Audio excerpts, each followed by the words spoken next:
안녕하세요. 따뜻한 봄이네요. 이 채널에서 많은 사람들의 이야기를 듣고 위로를 많이 받다 이제야 제 이야기를 올립니다. 제 유년기는 정말 폭풍 같았습니다. 어릴 때로 돌아가라고 하면 정말 제 목숨을 내놓을 수 있을 정도로 힘든 시기였죠. 어머니, 아버지, 그리고 아래 8살 터울의 남동생이 있었습니다. 어머니는 주부셨고 아버지는 소방관이셨죠. 아버지는 아침 저녁 할 것 없이 불을 끌어 다니시느라 저희 남매와는 시간을 같이 보내지는 못했습니다. 하지만 어째서인지 주부인 어머니와도 시간을 보내지 못했어요.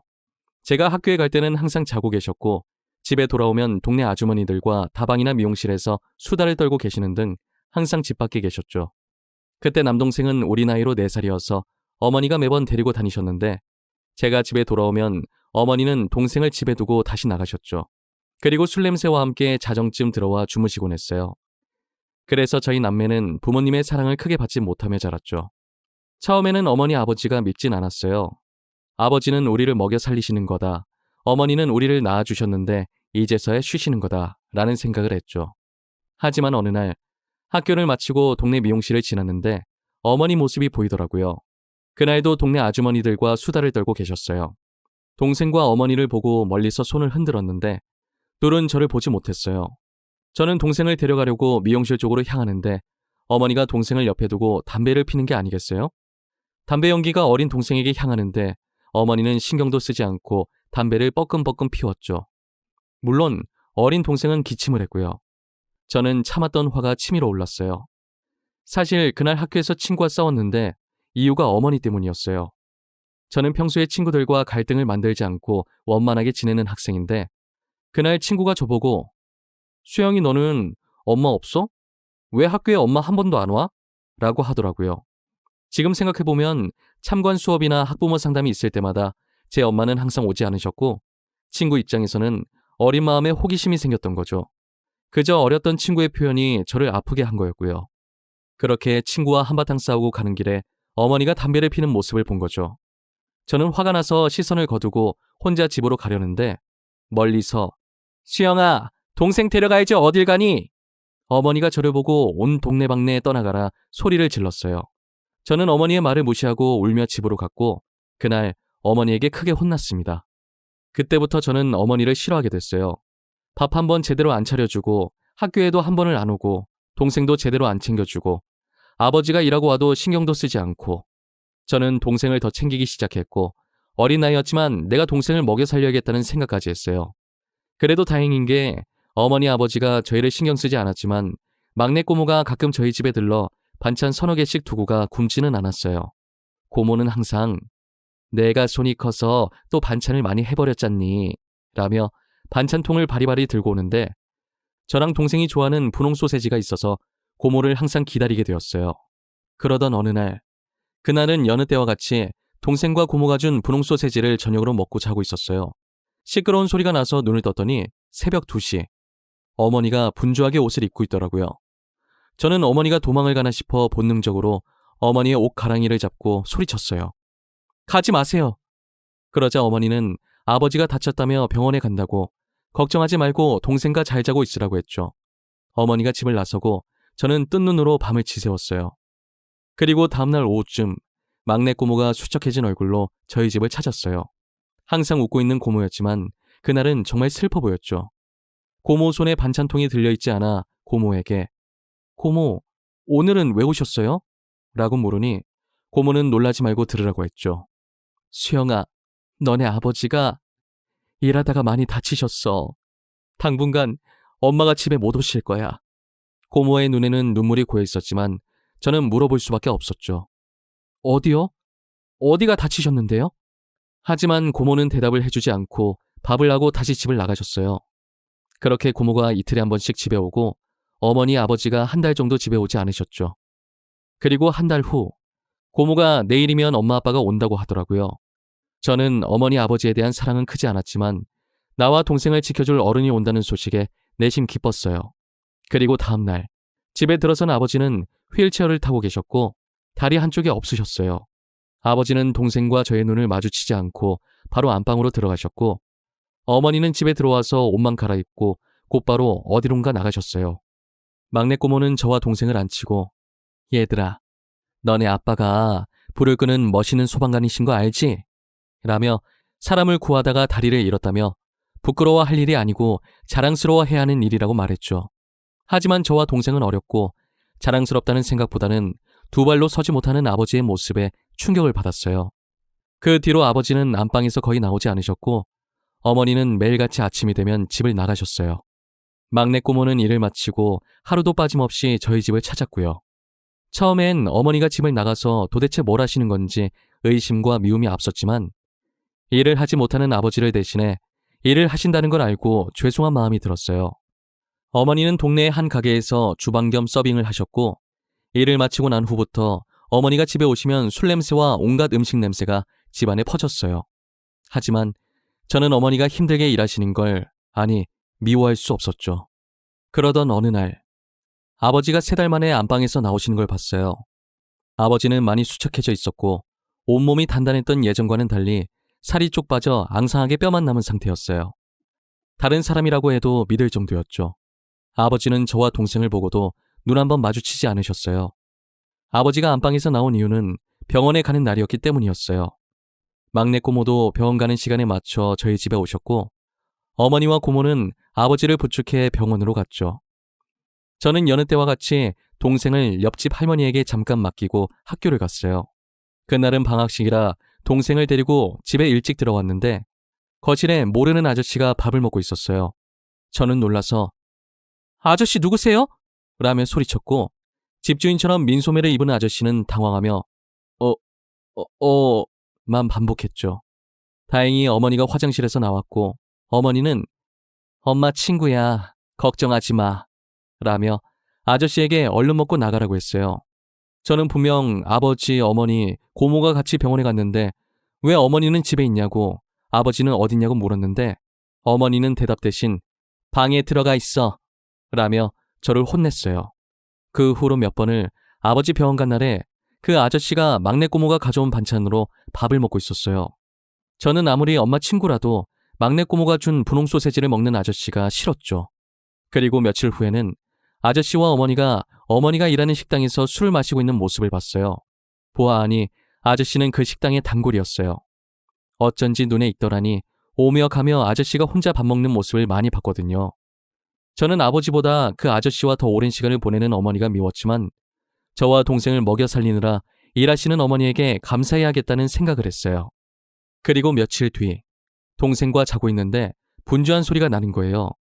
눈을 떠보니 어머니가 급하게 옷을 입고 있었고 저는 아버지가 다친 그날 새벽이 생각나 어머니에게 어디 가냐고 물었죠. 어머니는 놀라며 금방 올게 라고 말하고 큰 가방을 들고 나갔어요. 저는 또 아버지가 다쳤나 하는 생각에 아버지가 계신 안방문을 벌컥 열었는데 방에는 아버지가 벽에 기대 앉아 계셨죠. 저는 당황하여 어머니 어디 가신 거예요? 라고 묻자 아버지는 일하러 갔다 라고 하셨어요.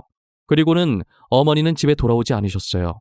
제 나이 13살이었습니다. 당시에는 정말 어머니가 돈을 벌러 멀리 나간 거라고 생각했는데 시간이 지나고 생각해보니 그 아저씨와 바람이 나서 도망간 거더라고요. 그 후로 막내 꼬모는 저희 집에 살다시피 했습니다. 아버지는 7남매 중 6째였고 막내 꼬모는 사랑을 많이 받고 자란 막내였죠. 큰아빠와 작은아빠 그리고 다른 고모들은 아버지와 왕래가 없었고 저는 얼굴도 기억을 하지 못했죠. 그런데 무슨 연유인지 막내 꼬모가 유일하게 아버지를 많이 찾으셨고 저희 남매도 잘 챙겨줬죠. 그리고 어머니가 집을 나가고 나서는 엄마 노릇을 하기 시작했어요. 아버지가 병원에 갈 때면 작은 몸으로 아버지를 휠체어에 태우고 병원에 데려가고 일을 마치고 난 후에는 항상 따뜻한 밥을 먹어야 한다며 반찬이며 국이며 한상 차림을 내어왔죠. 덕분에 오랜만에 아버지가 안방에서 나와 거실에서 함께 식사를 하게 되었어요. 막내 꼬모는 저와 아버지가 친한 사이가 아니란 걸 알고 본인이 제잘제잘 말을 했지만 아버지는 입을 꾹 닫고 밥만 드셨죠. 그렇게 2년이 지났을까요? 동생과 저는 동네에서 친구들과 놀다가 노을이 질 때쯤 집으로 들어갔어요. 그런데 아버지가 집을 나서려고 하는 게 아니겠어요? 아버지는 다리 한쪽을 잃고 나서 잘 일어나지 않으셨는데 이제 밖에 나가서 운동을 하시려나 보다 하고 기쁜 마음에 아버지, 운동 가세요? 라고 물었죠. 아버지는 이라며 신발 한 짝을 신으셨죠. 저도 갈래요. 라고 하자 아버지는 안 된다 라며 단호하게 말씀하셨어요. 그렇게 밤이 되어 작은 고모가 집에 왔죠. 고모는 집에 오자마자 안방문을 열어봤고 아버지 어디 갔냐고 물었어요. 저는 들은 대로 운동하러 가셨어요 라고 했고 고모는 제 말을 듣자마자 얼굴이 새하얗게 질려 문을 박차고 밖으로 나갔어요. 그날 집에는 저와 동생 둘만 있었어요. 고모는 아침에서야 들어왔고 정확히 3일 뒤 고모가 저와 동생에게 갈 곳이 있다며 어딘가로 데려갔어요. 그곳에는 검은 옷을 입은 사람만 있었고 한 방으로 들어가니 아빠의 사진이 놓여 있었어요. 아버지의 장례식장이었던 거죠. 고모는 아버지 다리가 안 좋아서 돌아가셨다고 말했어요. 하지만 나중에 고등학생 때 들은 건 아버지가 스스로 세상을 떠났다는 사실이었죠. 저와 동생은 검은 옷을 입고 사람들이 와서 절을 하는 걸 계속 보고 있었어요. 사람들은 저희를 보고 아유 불쌍해서 어째? 라는 말을 하는데 당시에는 무슨 뜻인지 몰랐죠. 사실 저는 눈물도 나지 않았어요. 어린 저에게 짧은 시간에 너무 많은 일이 일어나 모든 게 거짓말 같았죠. 그때부터 막내 고모는 저희를 키우기 시작했어요. 지금 생각해보면 결혼도 안 한 20, 30대 여자가 두 아이를 책임지기 쉽지 않았을 텐데 고모는 무슨 생각으로 저희를 돌봤는지 모르겠어요. 고모는 수영아, 수재야. 이제 고모랑 같이 행복하게 사는 거야. 고모가 매일매일 분홍 소시지 해줄게. 라며 저희를 안심시켰어요. 하지만 저희는 어머니 아버지보다 고모가 편했고 워낙 잘해줘서 걱정이 안 됐죠. 그렇게 고모는 저희의 엄마가 됐어요. 정말이지 고모는 동네 마트를 가든 시장을 가든 저희 두 손을 꼭 잡고 누가 묻지도 않았는데 저 애엄마예요 라고 본인을 소개했어요. 이미 동네 사람들에게 제 어머니가 도망을 갔고 아버지가 죽었다는 소문이 다 퍼졌는데 고모는 본인 특유의 당당함으로 그 소문을 잠식시킨 거였어요. 그리고 이미 학교에서 몇몇 친구들이 저를 안쓰럽게 보거나 뒤에서 수군댔거든요. 저는 그런 고모가 든든했죠. 원래 어머니는 한 번도 학부모 상담에 오지 않았는데 고모는 일을 빠지는 한이 있더라도 꼭 학교에 왔죠. 그러면서 고모는 저희에게 얘들아, 너네가 원하면 나 엄마라고 불러도 돼.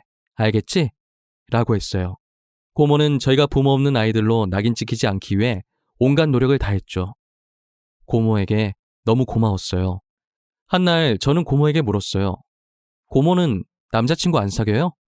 왜냐하면 오랫동안 고모를 봤지만 한 번도 고모가 남자를 만나는 걸 본 적이 없었거든요.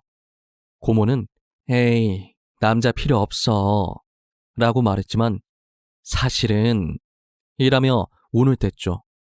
고모는 오랫동안 짝사랑하던 남자와 사귄 적이 있는데 알고 보니 남자가 바람을 펴서 그 이후로 남자를 못 믿는다고 말했어요.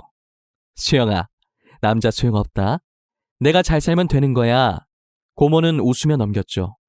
하지만 저는 고모가 저희를 보살피는데 시간을 다 쓰지 말고 친구도 만나고 데이트도 하면서 좀 쉬었으면 좋겠다는 생각을 했어요. 그러던 어느 날 남동생은 워낙 축구, 농구, 야구 운동이라면 뭐든 좋아해서 다치기 일쑤였는데 그날은 축구를 하다가 팔이 바닥에 쓸려 피투성이를 하고 온 거예요. 그런데도 동생은 괜찮다며 병원도 가지 않고 집에 와서 TV를 보고 있었죠. 그 모습을 보고 고모는 동생을 끌고 동네 약국으로 갔어요. 어서 오세요. 항상 가던 약국이었는데 그날은 다른 약사 선생님이 계셨어요. 고모와 비슷한 나이대의 남자 선생님이었는데 웃는 모습이 귀여웠죠. 제가 딱 사춘기일 때였는데 보자마자 우와 잘생겼다 라고 생각했어요. 하지만 고모는 신경 쓰지도 않고 원래 계시던 선생님 어디 가셨어요? 라고 물었죠. 약사 선생님은 웃으며 제 아버지요. 이제 일 그만하고 싶다고 저한테 내팽개치시고 놀러 가셨어요. 라고 말했죠. 알고 보니 원래 계시던 약사 선생님의 아들이었고 한 동네에서 40년 넘게 약국을 운영하다가 쉬고 싶다며 약사를 준비하고 있던 아들에게 물려주고 긴 휴가를 떠나신 거였어요. 어디가 불편하세요? 친절하게 묻는 약사 선생님의 눈을 쳐다보지도 않고 고모는 연고랑 소독제랑 밴드랑 주세요. 라며 동생의 팔을 걱정스럽게 바라봤어요. 약사 선생님은 그런 고모를 보고 어머니가 걱정이 많으시겠어요. 라며 소독제와 밴드 같은 걸 내어주셨죠. 선생님은 당연히 고모가 저희 엄마인 줄 알았나 봐요. 고모는 신경도 쓰지 않고 그 자리에서 동생에게 팔을 대라며 소독약을 바르고 밴드를 붙이려는데 그렇게 큰 상처는 처음이었는지 우왕좌왕하니 약사 선생님이 직접 나와 동생에게 밴드를 붙여줬어요. 그리고는 약국을 나서는데 선생님이 동생에게 엄마 말씀 잘 듣고 라고 말하더라고요. 고모는 약국을 나와서 어딘가 흐뭇한 표정으로 내가 엄마처럼 보이나? 라고 말했어요. 그리고 며칠 후 학교에서 수업을 듣는데 교무실에서 저를 불렀어요. 저는 영문을 모르고 교무실에 갔는데 누가 저를 찾는다며 전화를 바꿔줬어요. 수화기 너머로는 익숙한 목소리가 들렸죠. 수영 학생? 저 약사 선생님이에요. 저는 안녕하세요 라며 대답을 했지만 선생님이 무슨 일로 학교에 있는 저를 찾는지 궁금했죠. 고모가 지금 병원에 있어요. 저는 놀라 무슨 병원이냐고 물었고 저는 병원으로 달려갔어요. 병실로 가니 고모는 링거를 맞으며 자고 있었고 그 옆에는 약사 선생님이 앉아 있었어요. 저는 고모가 깨지 않게 이게 무슨 일이냐고 물었어요. 고모가 길을 가다가 갑자기 쓰러지더라고요. 약사 선생님이 출근을 해 약국 앞을 청소하고 있는데 건너편에서 고모가 보여 반가운 마음에 인사를 하려 했는데 고모가 갑자기 횡단보도에서 쓰러졌다고 했어요. 다행히 병원에서는 빈혈기가 있다고 하네요. 고모는 오랜 기간 일을 하면서 아버지 병간 후부터 저희를 돌보며 잘 쉰 적이 거의 없었고 자기 몸을 잘 챙기지 않았어요. 약사 선생님은 쓰러진 고모를 업고 바로 병원으로 달려왔고 저에게 전화를 했다고 했어요. 아, 그리고 고모인데 엄마라고 해서 미안해요.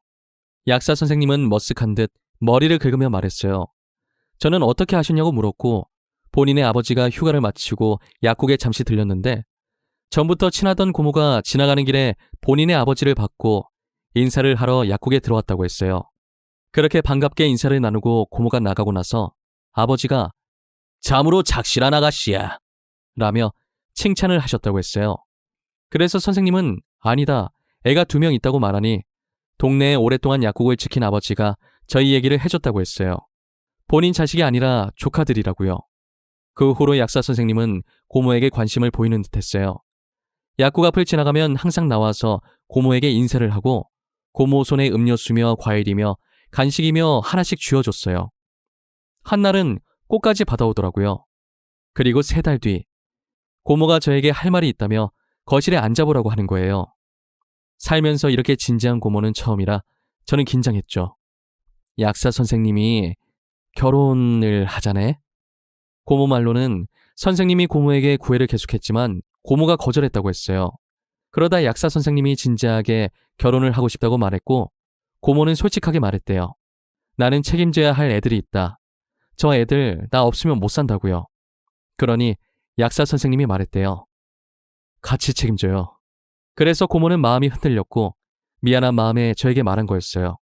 저는 고모가 지금까지 우리를 위해서 얼마나 희생을 했냐고 이제는 고모 인생을 살라고 말했죠. 사실 고모가 결혼해서 이 집을 나가는 게 무서웠지만 저는 그렇게 말할 수밖에 없었어요.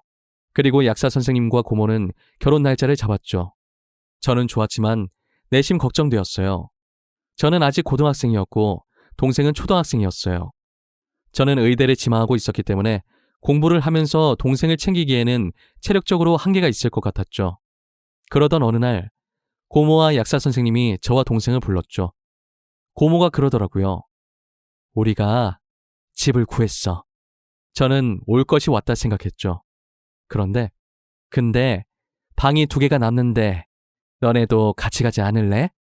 고모의 말을 듣고 저는 눈물이 왈칵 났어요. 고모가 우리를 버리고 가면 어떡하지? 나랑 동생 둘이 어떻게 살지 걱정을 하고 있었는데 고모가 같이 살자는 말을 해줘서 너무 고마웠어요. 제가 울자 고모는 당황해서 왜 우냐고 물었고 저는 솔직하게 말했죠. 그러니 고모도 울며 내가 어떻게 너네를 버려? 라고 말했어요. 옆에 있던 약사 선생님도 우리는 평생 너네 책임질 거야 라고 말씀하셨고요. 그리고 2분은 예쁜 결혼식을 올렸고 저희는 함께 살기 시작했어요. 정말이지 고모부는 고모보다 저희를 더 챙겼어요. 제가 공부에 욕심이 많아서 늦게까지 공부를 하다가 아침에 늦잠을 자서 밥을 못 먹으면 제가 머리를 말리는 사이 밥에 김을 싸서 입안에 넣어주고 제 교복 그리고 동생 옷을 항상 다리미로 다려주셨어요. 그리고 무엇보다도 남자애는 아빠가 필요해 라며 주말만 되면 남동생과 목욕탕을 같이 갔다가 사이좋게 바나나 우유를 마시며 들어왔어요. 그럴 때마다 고모는 남자들만 바나나 우유 먹어? 라고 질투나는 듯이 말했고 고모부는 웃으며 주머니에서 딸기 우유를 꺼내 고모와 저에게 나눠줬죠. 그러던 어느 날은 동생이 학교에서 사고를 쳤어요. 운동을 좋아하던 동생은 다른 학교 학생들과 축구를 하다가 시비가 붙었고 급기야 주먹 다짐을 한 거예요. 일이 커지자 학교에서는 부모님을 데려오라고 했고 남동생은 고모에게 혼날까봐 저에게만 말을 했어요. 그러다 고모부가 알게 되고 고모부는 다음날 멀끔한 정장을 차려입고 바카스 2박스를 손에 쥐고 학교를 찾아갔어요. 남동생은 그날 이후로 고모부를 더 따랐죠. 남동생은 어릴 때부터 말수가 적은 편이라 꼭 필요한 말이 아니면 하지 않았는데 그 뒤로는 고모부에게 먼저 같이 축구하러 가자, 목욕탕을 가자며 본인이 먼저 나서서 가까워지려고 노력했죠. 고모부는 저에게도 도움을 많이 주셨어요. 제가 의대 진학을 원하는 것을 알고는 본인이 알고 있는 부분은 도와주려고 하셨죠. 그리고 제가 새벽까지 공부한다는 것을 알고는 자다가도 새벽 1시쯤에 일어나 따뜻한 우유를 간식으로 내어주시곤 했어요. 그러다 고모부가 저에게 물었어요. 수영이는 왜 의사가 되고 싶어? 한 번도 이유를 말한 적이 없어 저는 망설였어요. 아픈 사람들을 치료해주고 싶어요. 저는 아버지가 한쪽 다리를 잃으신 날을 아직도 생생하게 기억한다며 만약에 아버지가 다리를 잃지 않으셨다면 아직 살아계셨을 거라고 말했죠. 그러니 고모부는 수영이는 꼭 좋은 의사가 될 거야. 내가 확신해. 라고 말씀하셨어요. 저는 그렇게 의대에 진학을 했죠. 그리고 순탄히 의사가 되었어요. 고모부에게 말을 한 이후로 의사가 되어야겠다는 확신과 열정이 생겼거든요. 남동생은 공부머리는 없었지만 운동을 워낙 좋아하고 잘해서 고등학교 졸업 이후로 특전사로 입대를 했어요.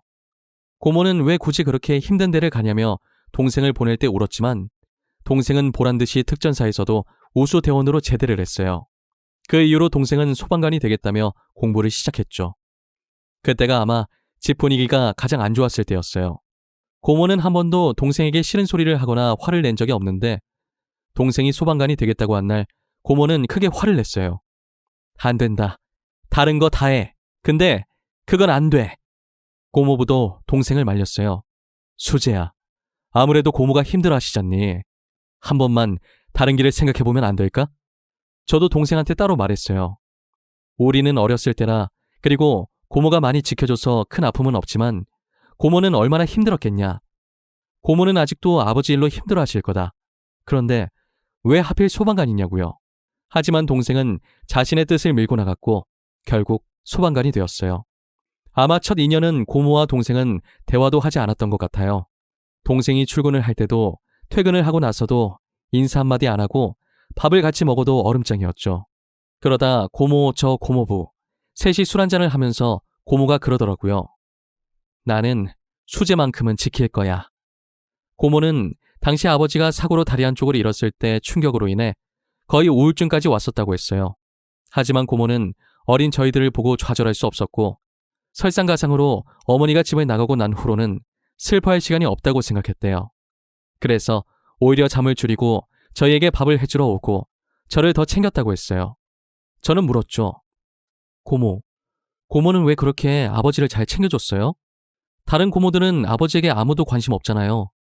고모는 말했어요. 유일하게 오빠만 내 꿈을 응원해줬어. 당시 사회 분위기상 막내 고모는 여자이기도 했고 위에 형제가 많았으니 대학보다는 바로 일을 시작하라고 할머니 할아버지가 강요하셨대요.